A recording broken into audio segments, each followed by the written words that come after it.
जय श्री राम। मैं माननीय मुख्यमंत्री जी से आग्रह करूंगा मंच पर रामचंद्र की। अशोक पांडे जी से भी आग्रह करूंगा मंच पे अपना स्थान ग्रहण करें। और माननीय सदगुरु शरण जी से भी निवेदन है मंच पे अपना स्थान ग्रहण करें। बाकी समस्त अतिथियों से मेरा विनम्र आग्रह है प्रथम दीर्घा में अपने सुनिश्चित स्थान पर अपना स्थान ग्रहण करें। आप सबका बहुत बहुत आभार। सभी ब्राह्मण जनों से आग्रह है कृपया करके आप अपने हम इस कार्यक्रम को प्रारंभ करते हैं बिना विलंब के। आइए मैं स्वागत की इस कड़ी को सर्वप्रथम प्रारंभ करना चाहूंगा। स्वागत मैं आग्रह करना चाहूंगा श्री संजय मिश्रा जी संपादकीय प्रभारी नवदुनिया, आप सर्वप्रथम माननीय मुख्यमंत्री जी का तुलसी का पौधा देकर स्वागत करें। आप सबसे आग्रह करतल ध्वनि के साथ माननीय मुख्यमंत्री जी का स्वागत करें। डॉक्टर मोहन यादव जी स्वयं धर्म और सनातन के लिए सदैव काम करते रहे हैं और उनकी पहचान है कि वो अपनी बात बड़े प्रबल तरीके से रखते हैं। जोरदार तालियों के साथ माननीय मुख्यमंत्री जी डॉक्टर मोहन यादव जी का हम स्वागत करेंगे। इसी कड़ी में मैं आमंत्रित करना चाहूंगा श्री धनंजय प्रताप सिंह जी, आपसे आग्रह है आप मंच पे आए और माननीय श्री अशोक पांडे जी का स्वागत करें। आप प्रांत संघ चालक हैं, मध्य भारत प्रांत के राष्ट्रीय स्वयं सेवक संघ के हैं। आपसे आग्रह है माननीय धनंजय जी से कि आप आए और माननीय श्री अशोक जी पांडे जी का तुलसी का पौधा देकर स्वागत करें।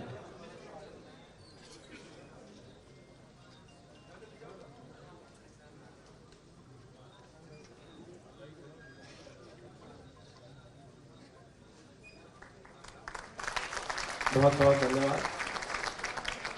हमारे बीच जो अतिथि प्रथम दीर्घा में बैठे हैं हम उनका भी बहुत भावों के साथ स्वागत करना चाहेंगे।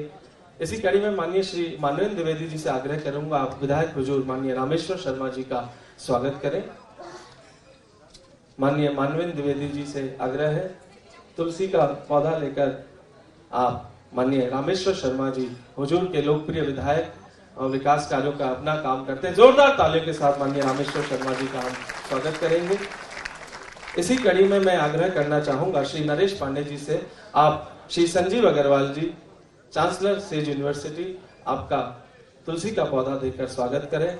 श्री नरेश पांडे जी स्वागत करेंगे माननीय श्री संजीव अग्रवाल जी का।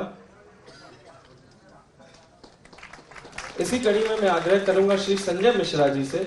श्री संजय मिश्रा जी से मेरा आग्रह है कि आप श्री श्री 1008 श्री सुदेश शांडिल जी महाराज पीठाधीश्वर प्रणवधाम आश्रम का स्वागत करें। श्री संजय मिश्रा जी।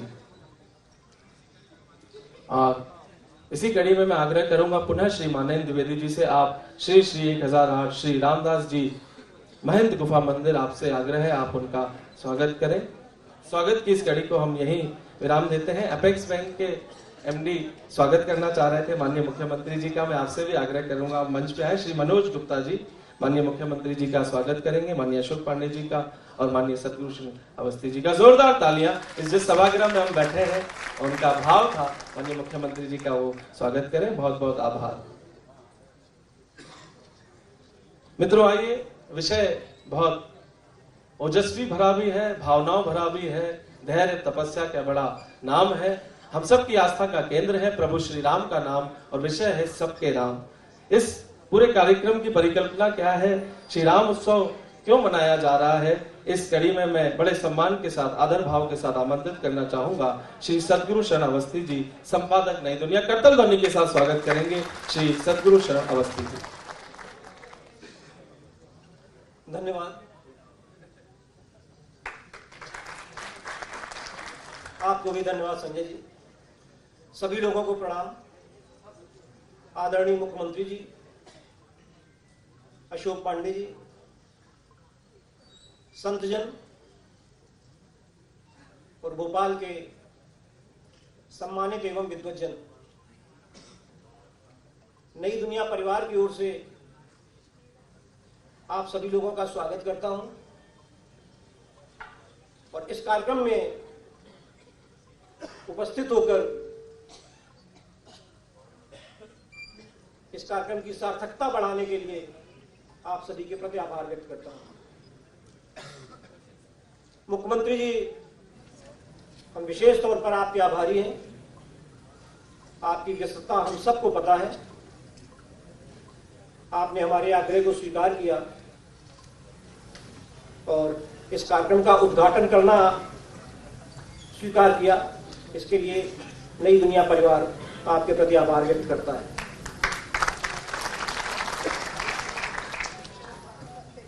श्री रामोत्सव, सबके राम, दैनिक जागरण और नई दुनिया, नव दुनिया समूह पूरे देश में यह आयोजन कर रहा है और यह आयोजन अयोध्या में नवनिर्मित भगवान राम के भव्य मंदिर में रामलला की प्राण प्रतिष्ठा से एक दिन पहले तक, यानी 21 जनवरी तक जारी रहेंगे। हम ये आयोजन क्यों कर रहे हैं, इसका बड़ा सीधा सा और सरल सा छोटा सा जवाब है कि पूरे देश में माहौल राममय बना हुआ है। आप कहीं भी जाइए, अपने ऑफिस में, ट्रेन में, बस में, जहाज में, खेल के मैदान में, कहीं भी जहां दो लोग, कम से कम दो लोग हों, वहां अयोध्या की और प्रभु राम की ही चर्चा हो रही है। हम में से शायद ही किसी ने अपने जीवन काल में ऐसा माहौल देखा होगा। पूरा देश राममय है, पूरा देश प्रफुल्लित है और क्यों न हो, इस दिन का सदियों से इंतजार था। कम से कम 500 साल से तो इंतजार था ही। जब आक्रांताओं ने, विधर्मियों ने, सनातन धर्म के विरोधियों ने अयोध्या में राम जन्मभूमि पर भगवान राम के मंदिर को खंडित किया, नष्ट किया। करीब 325 साल हमारी गुलामी के थे और उसके बाद आजादी मिलने के बाद भी हमें 75 साल इंतजार करना पड़ा। बहुत कुर्बानियां हुई, लंबी लड़ाइयां हुई। सनातन धर्मियों ने संघर्ष किया लेकिन धैर्य का परिचय दिया। जो सहिष्णुता, जो धैर्य, जो शांति हमारे सनातन धर्म की पहचान है, हम उस पर कायम रहे। लेकिन हमें विश्वास था कि प्रभु राम ही कृपा करेंगे और एक न एक दिन सनातन धर्मियों की आकांक्षा जरूर पूरी होगी कि प्रभु राम अपने मंदिर में विराजमान हो। हम सब भगवान के लिए कृतज्ञ हैं क्योंकि उन्हीं की कृपा से यह दिन आया है, यह अवसर आया है। लेकिन इस समय हम अपने देश के सर्वोच्च न्यायालय और मौजूदा राजनीतिक नेतृत्व के प्रति भी कृतज्ञता व्यक्त करेंगे। उन्होंने सनातन धर्म के अनुयायियों की चिर अभिलाषा के साथ न्याय किया।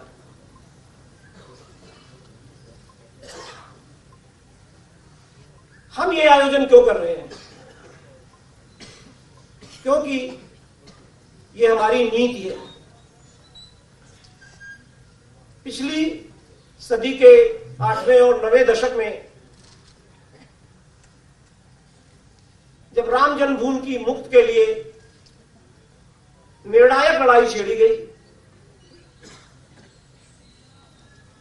अयोध्या से लेकर देश के हर अंचल में लोग घरों से निकले,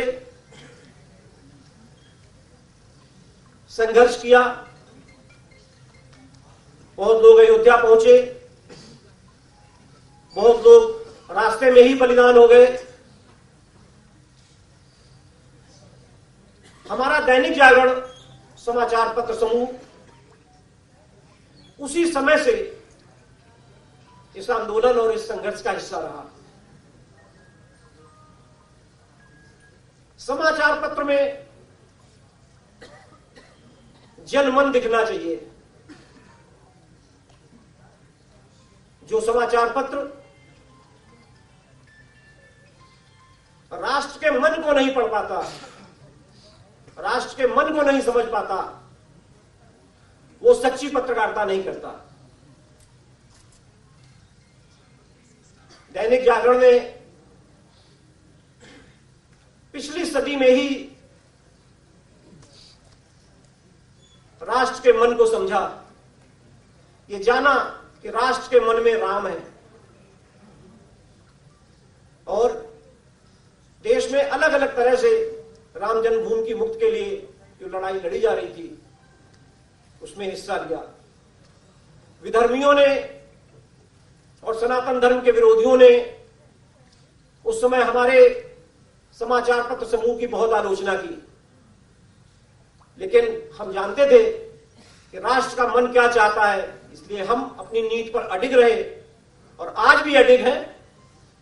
और 1 अरब 40 करोड़ देशवासियों की तरह हमारे मन में भी आकांक्षा थी कि अयोध्या में राम जन्मभूमि पर प्रभु राम का भव्य मंदिर बने और उसमें रामलला विराजित हो। वो दिन आ गया है और इसलिए आज पूरे देश में जो उत्सव हो रहे हैं उसमें हमारा समाचार पत्र समूह भी शामिल है और हम जगह जगह सनातन धर्मियों के साथ, आप सब लोगों के साथ श्री रामोत्सव का आयोजन कर रहे हैं, जिनमें हम विद्वानों को, कलाकारों को आमंत्रित करते हैं। उनके जरिए भगवान राम के जीवन के तमाम पहलू जानते हैं, उनका भजन करते हैं, उनके जन्मोत्सव के सोहर गाते हैं और भगवान की आरती करते हैं। एक बार मैं पुनः आप सबके प्रति आभार व्यक्त करता हूं कि आप इस कार्यक्रम में पधारे और इस कार्यक्रम को गरिमा प्रदान की। हम सब लोग आदरणीय मुख्यमंत्री जी को सुनेंगे, वो हमें बताएंगे कि पूरे देश की तरह मध्य प्रदेश में किस तरह का उत्सव चल रहा है। अब हम आप लोगों को ज्यादा प्रतीक्षा नहीं करवाएंगे, मैं अपनी बात समाप्त करता हूं। बहुत बहुत धन्यवाद। बहुत बहुत आभार। हमारे बीच दक्षिण पश्चिम क्षेत्र के विधायक माननीय भगवान दास सबनानी जी आए हैं, हम आपका भी बहुत बहुत स्वागत कर रहे हैं। मैं माननीय नरेश पांडे जी से आग्रह करूंगा तुलसी का पौधा देकर माननीय विधायक जी का स्वागत करें। अब मैं बड़े आदर के साथ, भाव के साथ, उत्साह के साथ और विनम्र भाव के साथ आमंत्रित करना चाहूंगा एक ऐसे व्यक्तित्व को जिनका पूरा जीवन, राजनीतिक जीवन, सामाजिक जीवन समाज से जुड़कर उज्जैन नगरी, बाबा महाकाल की नगरी से प्रारंभ हुआ और आज पूरे प्रदेश में आपका नाम है। डॉक्टर मोहन यादव जी के लिए जोरदार ताली बजा दें। मैं आपको आमंत्रित करना चाहूंगा इन पंक्तियों के साथ। न समझो कि कुछ भी अजब कर रहे हैं, न समझो कि ये सिर्फ अब कर रहे हैं, एक आदत पुरानी चली आ रही है, गजब ही किया है, गजब कर रहे हैं। जोरदार तालियों के साथ स्वागत करें माननीय मुख्यमंत्री जी का। माननीय मुख्यमंत्री जी का बहुत बहुत स्वागत, बहुत बहुत आभार।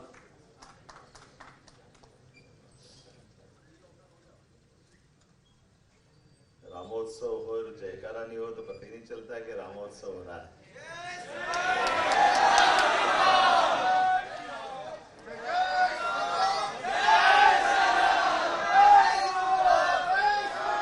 जय श्री राम। इसका आनंद अलग है ना। और हमारे यहाँ एक बाबा महाकाल के दर्शन करने जाओ या संतवृंद या विराजमान है, आप महाकाल के दर्शन करो और महाकाल के दर्शन से बाहर आ जाओ तो भगवान प्रसन्न नहीं होते, क्योंकि वो ऐसा मान के चलते हैं कि हरिहर के बिना उनकी बात नहीं बनती। तो एक मंत्र बोला जाता है, शिवाय नमः, विष्णुवे नमः, शिवाय नमः, विष्णुवे नमः। तो महाकाल कैसे छूट सकते हैं। जय श्री महाकाल। अब पूरा हुआ, हमको लगा कि ये हमारे अपने छोटे छोटे ऐसे कई सारे गूढ़ रहस्यों के, लेकिन हमारी सामाजिक समरसता की दृष्टि से हमारे पंथों की अलग अलग बातों को समझने के लिए ऐसी कई सारी चीजें विराजमान है। मुझे तो आज आनंद आया। नवदुनिया जागरण समूह का मैं धन्यवाद अदा करना चाहूंगा। वास्तव में मेरे पास समय की कमी थी, लेकिन मैंने कहा मैं सब काट दूंगा, लेकिन रामोत्सव में जरूर पहुंचूंगा। मुझे इसमें यहाँ हर हालत में आना चाहिए, क्योंकि रामोत्सव में नवदुनिया बुला रहा है, ये बात सही है, लेकिन उससे पहले जागरण समूह का ये लंबे समय तक इस पूरे विषय से लेकर जो जन जागरण का हमने सच्चे अर्थों में अभियान चलाया था, मैं हृदय से आभार मानता हूं। वो पूरे संघर्ष में हमेशा कोई समाचार पत्र हमारे साथ अगर रहा है तो जागरण समुदाय, मैं इस बात का धन्यवाद अदा करता हूं। और जागरण समूह ने नवदुनिया ले लिया तो कितना सुंदर प्रसंग है, नाम ही जोरदार है। अगर जागरण के साथ भगवान राम आ जाए तो फिर संसार में बचा क्या, सब कुछ मिल जाता है। इससे ज्यादा आनंद दुनिया में नवदुनिया अगर स्थापित कर रहे हो तो राम जी को कैसे छोड़ सकते हो। जो छोड़ेंगे पता नहीं कहाँ जाएंगे, उनके कहाँ आते पते लगेंगे कि नहीं लगेंगे, ये वही जाने। ये नई दुनिया का नया दौर, आगे बढ़ता समाज, और ऐसे में जिनको समझना वो समझे, जिनको न समझना वो न समझे, उनके हाल पे वो रहे। आज के इस कार्यक्रम में मंच पर विराजमान सम्माननीय माननीय अशोक पांडे जी, प्रांत संचालक मध्य भारत प्रांत राष्ट्रीय स्वयंसेवक संघ, इस अवसर पर हमारे मेरे अच्छे अभिन्न मित्रों में से माननीय रामेश्वर जी, प्रोटेम स्पीकर पूर्व और वर्तमान विधायक, जोरदार अभिनंदन करें रामेश्वर जी का। और भगवान की बात निकले और भगवान नहीं रहे, ऐसा हो नहीं सकता, तो हमारे सम्मानीय विधायक भगवान सबनानी जी, आपका भी अभिनंदन। परमात्मा ने और परिवार वालों ने कितना अच्छा सुगम रास्ता बना दिया कि ईश्वर को याद करने के लिए हमारे साथ एक पंथ दो काज कर दिया। आप संगठन के कुशल संगठनकर्ता भी है और अपने नाम से ईश्वर के प्रति पहुंचाने में कहीं न कहीं मददगार भी। इस अवसर पर हमारे परम पूज्य स्वामी 1008 सुदेश सांडिल जी महाराज पीठाधीश्वर करुणाधाम, परम पूज्य 1008 राम प्रवेश दास जी महाराज महंत गुफा मंदिर, सदगुरु शरण जी महाराज, संजय, आप तो महाराज बोल गया हूँ, लेकिन सतगुरु क्या, मैं तो महाराजों की नगरी से आ गया। तो संपादक जी बहुत अच्छा संपादक नहीं दुनिया, माननीय सदगुरु शरण अवस्थी जी, आपने बहुत अच्छे से विषय रखा। संपादक माननीय संजय मिश्रा जी, प्रभारी संपादकीय नवदुनिया। इस अवसर पर मौजूद सम्मानित समस्त अतिथिगण, राम जी के विषय को लेकर के रामोत्सव का आयोजन हो रहा है। भगवान राम का जीवन हम सबके लिए, मैं तो काल घटना की नगरी से आता हूँ, उज्जैन से, और ऐसा माना जाता है कि हमारे जितने भी पर्व त्योहार जो होते हैं वो विशेष मंगल तिथि बनाने वाली अवस्था से ग्रह नक्षत्रों का योग होता है, तो जिसके कारण से वो हमारी मंगल तिथियां हमारे त्योहार में बदलती है, पर्व में बदलती है, और उसका आनंद हम सब लेते हैं। और ये 33 करोड़ देवी देवताओं में ऐसे बहुत सारे देवी देवता जिनका विशेष प्रकार से कोई अवस्था के आधार पर मानवीय जन्म हुआ होगा। मैं सारे विद्वानों के बीच में उस विषय पे उधर तो नहीं जाऊंगा, लेकिन ये एहसास मुझे जरूर है कि हमारे पास में दो देवता ऐसे हैं जिनके कारण से वो मंगल पर्व बन गए, वो उसमें भगवान श्री राम है और भगवान श्री कृष्ण है, जिनके कारण से वो तिथियां अपने आप में बदल करके पूरे देश के लिए मंगल पर्व के नाते से जानी जाती है। और मंगल के हमारे जितने भी तरीके, खास करके जाने अनजाने हमसे एक अपराध हो जाता है। अपराध कैसे हो जाता है? जैसे दीपावली की शुभकामना, दशहरे की शुभकामना। तो दिवाली दशहरे की शुभकामना नहीं चलती। दिवाली दशहरे ये मंगल तिथियों के आधार पर मनते, वो मर्जी आए जब नहीं मना सकते। वो एक ग्रह नक्षत्र की विशेष अवस्था है, इसलिए वो ज्योतिषी गणना के आधार पर तिथियों का उदय होता है और उस कारण से वो पूरी तिथि हमारे लिए आनंददायी होती। तो वो हमारी उस दिन केवल मंगल कामना होना चाहिए, शुभकामना नहीं हो सकती है।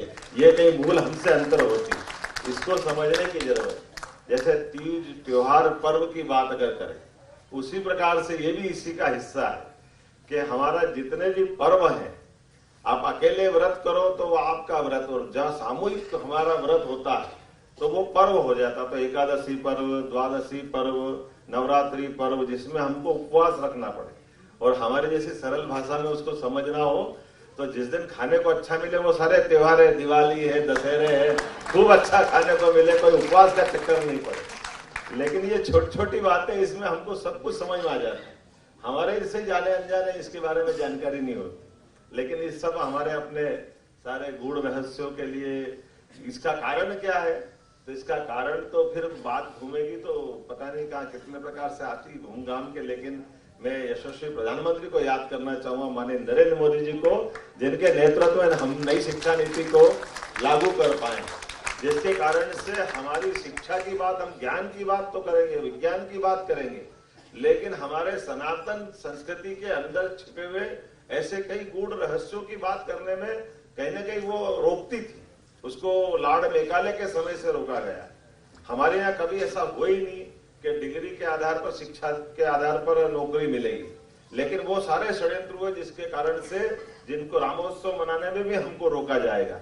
हम तो इस झंझट में पड़े थे कि रामनवमी की छुट्टी होना चाहिए कि नहीं होना चाहिए। सरकार यही हाथ पकड़ती रहती है, अरे राम जी की छुट्टी करो तो अपनी जगह हो तो आप तिथि पे मना लेना, लेकिन वास्तव में राम जी के रहस्यों पे, राम जी का पूरा जीवन अनुकरणीय है, दुनिया के लिए अनुकरणीय है, उनके बारे में क्यों नहीं आने दिया आज तक? इसको हमको समझने वाली बात। जब हम संस्कार की बात करते हैं तो भगवान राम से ज्यादा कोई किसा नाम हो सकता है, जिनका प्रत्येक अलग अलग प्रकार का समय जिसमें उनने गुजारा होगा। जब वो पिता की भूमिका में आए तो पिता और पुत्र का संवाद, तो संपर्क कैसा होना चाहिए। जब वो खुद पुत्र और पिता की भूमिका में आए तो पुत्र का कैसा आदर्श आचरण होना चाहिए। पति का रूप जब उन्होंने अदा किया तो उनका अपनी मर्यादा क्या होगी। ऐसे कई प्रकार के राम के जीवन को पूरा समझना वाकई वो बहुत हमारे सबके लिए सदैव अनुकूल रहा है। इसलिए 17 लाख साल हो गए भगवान राम को गए को, लेकिन 17 लाख साल बाद भी आदर्श शासक का अगर कोई व्यक्तित्व और उसकी बात कल्पना करता तो केवल राम राज्य की बात करो तो वास्तव में आदर्श इस प्रकार का राज्य होता। और कई कई ऐसे शासक हुए जिनके अपने जीवन के ऐसे प्रसंग आए कि वो किसी से ऐसी कई प्रेरणा अगर धारण करने लगते हैं।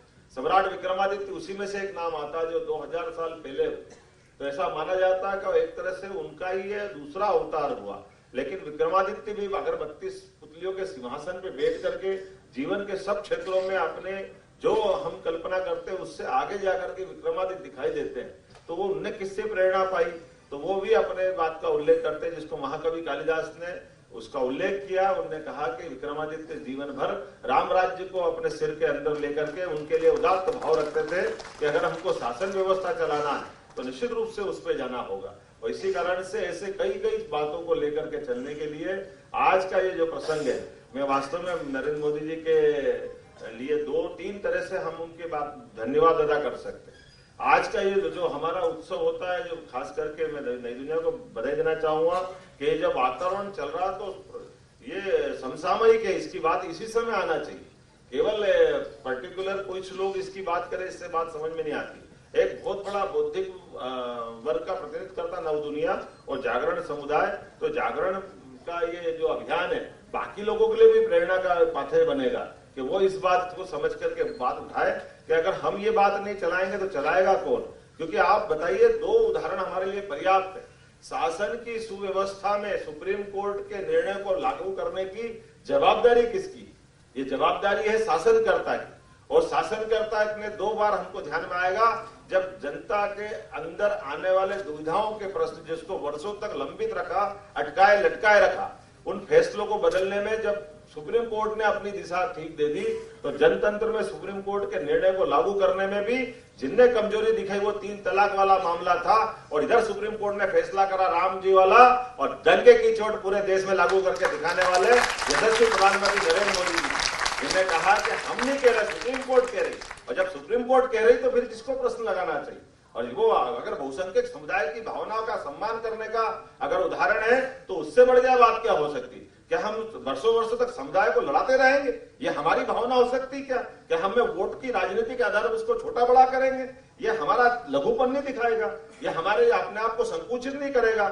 हमारे द्वारा इस प्रकार की व्यवस्थाओं के बारे में अगर कोई भी गलती करेंगे, इतिहास कभी माफ नहीं करेगा। ये इतिहास का, भविष्य का बहुत बड़ा मुद्दा है, केवल भगवान राम का गर्भगृह का मामला नहीं है। इसलिए भगवान राम के जीवन को लेकर के अब तो आधुनिक साइंस से भी प्रूव हो चुका है, हम और आप नहीं कह रहे। राम सेतु कब बना था? एडम ब्रिज की बात नासा ने कही है, हमने नहीं कही है। तो जिन बातों के प्रमाण भी मिल चुके हैं, जिनके जीवन के अनेकानेक, पूरे समाज के अंदर आप मत मानो, लेकिन पूरे 142 करोड़ के अधिकांश आबादी के लोग ये मानते हैं। और हम तो ठीक है, अड़ोस पड़ोस के देशों के अंदर देख लो, इंडोनेशिया में कितनी अच्छी रामायण होती है। यद्यपि आप जानते हो कि इंडोनेशिया के सारे जो रामायण के मंचन करने वाले लोग हैं, बहुसंख्यक आबादी, वो मुस्लिम धर्म को पालने वाली है, लेकिन उसके बावजूद भी वो रामायण में कहते हैं कि हाँ हमारे पूर्वज राम थे। तो जब इंडोनेशिया में ये बात आती तो हमारे देश में क्यों नहीं आती? ऐसे कई उदाहरण हमारे सामने भरे पड़े। मॉरिशस के प्रधानमंत्री को धन्यवाद, वो अपने यहाँ 22 तारीख को 2 घंटे की छुट्टी लगा करके वो कह रहे कि जिनकी आस्था है वो सारे लोग उस दृश्य को निहारे। और दुर्भाग्य की बात है, हमारे यहाँ हाथ पकड़ रहे हैं, नहीं जाएंगे नहीं जाएंगे। अरे नहीं जाएंगे तो मत जाओ, तुम्हारे जाने नहीं जाने से हो क्या लिया।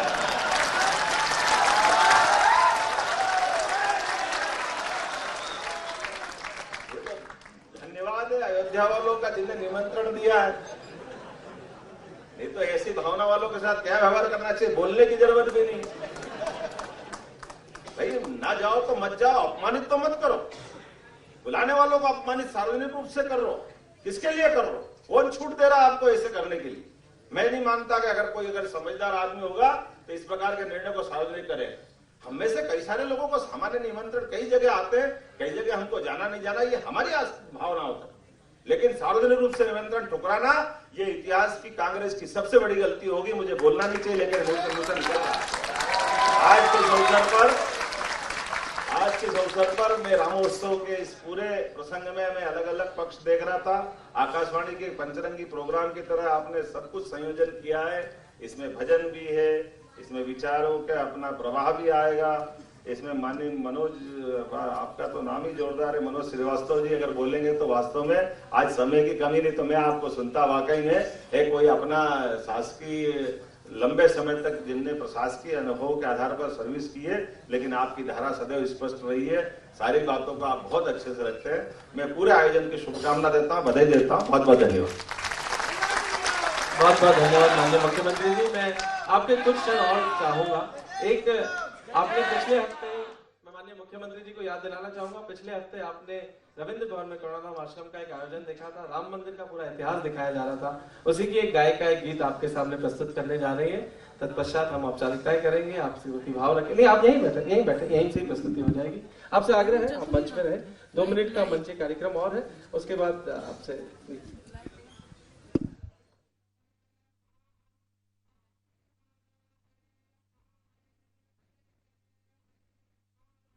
उसको छोटा बड़ा करेंगे, ये हमारा लघुपन नहीं दिखाएगा, ये हमारे अपने आप को।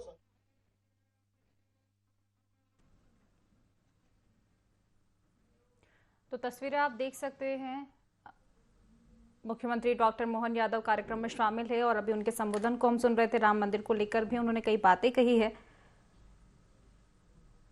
तो नवदुनिया श्री राम उत्सव ये भव्य कार्यक्रम है जिसका आयोजन किया गया है और सीएम डॉक्टर मोहन यादव इसमें शामिल है। उनके संबोधन को भी हमने सुना।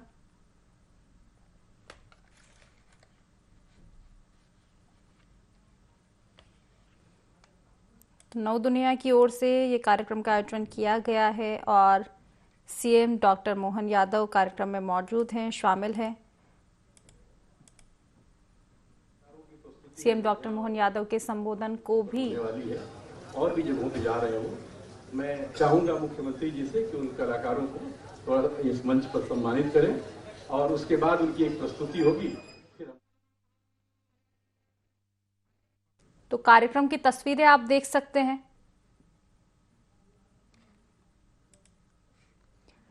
समन्वय भवन में श्री राम महोत्सव का आयोजन है। राजधानी भोपाल में नव दुनिया समाचार द्वारा श्री राम महोत्सव का यह आयोजन है।